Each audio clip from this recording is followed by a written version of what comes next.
we find most of the cases among Buddhist families. Of course, the majority of the population here is Buddhist, about 2/3. But we also find some cases among Christians, and we even find a few among the Muslims. So the cases in Sri Lanka are found in all the major religious communities. The key to solving Delucci's case may very well lie with the abbot of the Rock Temple. Haraldson and his translator can count on the fact that here, their investigation will be taken seriously, because reincarnation is a common concept for a Buddhist monk.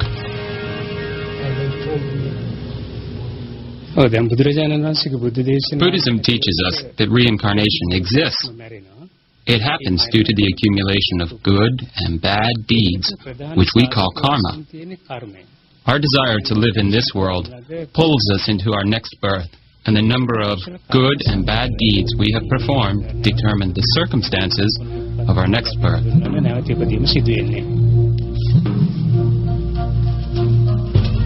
But in the case of Delucci, the abbot is unable to help. He knows of no other family that matches Delucci's memories. Instead, he refers the scientist to the local newspaper. A personal friend of the abbot's, a journalist, decided to investigate Delucci's claims after speaking with the monk. This is how the story continued. Mr. Apipala, he learned about the case.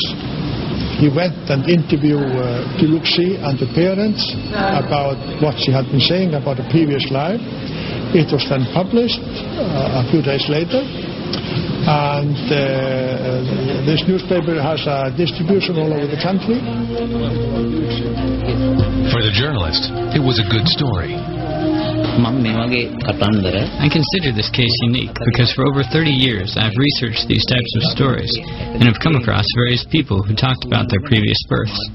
But this one is 1 in 1,000. His readers were enthralled with Delucci's mysterious memories and the remarkable details she remembered.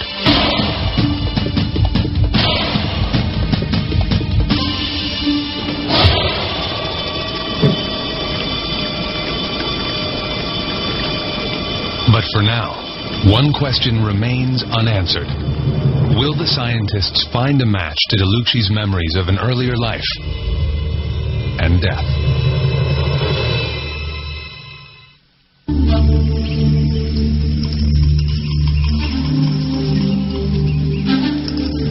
A newspaper journalist had written an article about Delucci's memories of a past life. The article mentioned that the girl thinks she used to live near the Dambula Rock Temple. Several weeks after the article was published, the mail arrives at the Nisanka home.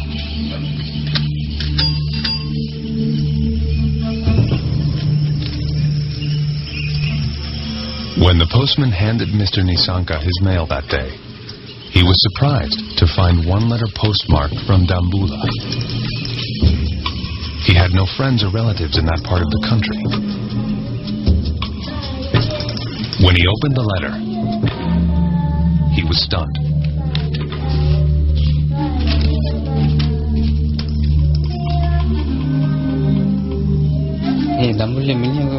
I was very surprised to receive a letter by a Mr. Ranatunga. He lives in Dambula.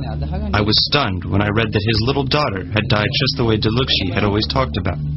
He talked about the river and the footbridge. His little girl was called Shiromi. Shiromi's father confirmed many of Delucci's statements, and he said he would like to meet her. I missed my previous parents very much, and I longed to see them again. After this letter, my second mother was finally convinced, and she agreed we would go and meet with them. There was nothing her current parents could do. Delucci was now determined to meet the people who she believed were her true family. If they would not take her to them, she threatened to run away.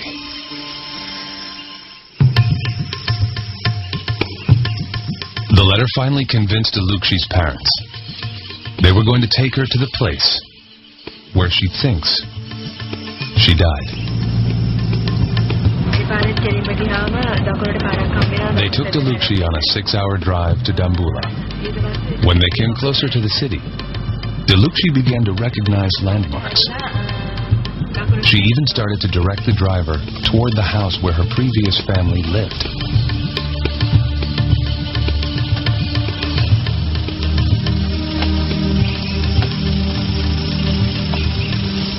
Even today, after several meetings, it is still a moving reunion.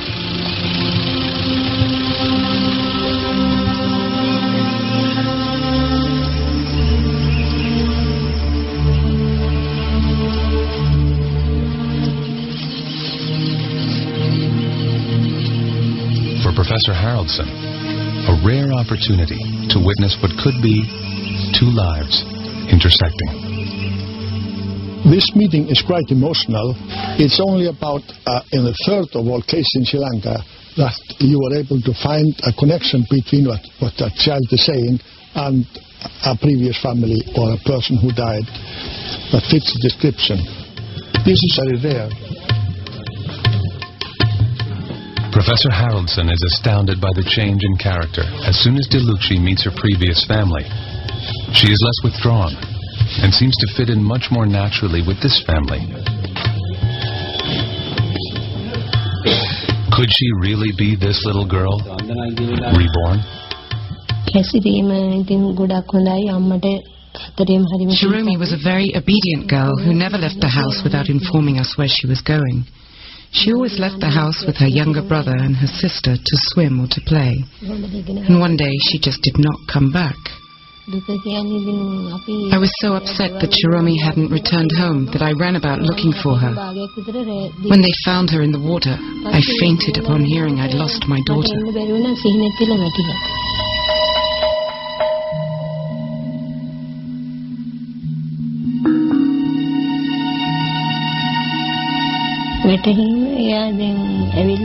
When Delucci was brought here, she was able to recognize us as her previous parents. She was also able to recognize her old belongings and the neighbors who lived nearby. All of this convinced me she was my child reborn.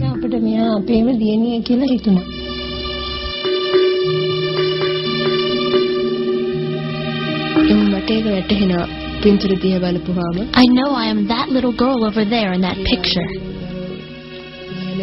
When I saw my previous parents and previous brother and sister, I felt very happy. It felt like I was finally returning home after a very long time away. At the end of the day, Delucci takes Professor Haraldson for a walk to show him the sights of her previous life. When we compare how well these statements fit the life of Shiromi, we find that about 12 of them, we have around 20, about 12 of them fit really well and are fairly specific. Delucci leads Professor Haraldson to the rock, where she claimed she played as little Shiromi. It is a flat rock formation, just as she had described.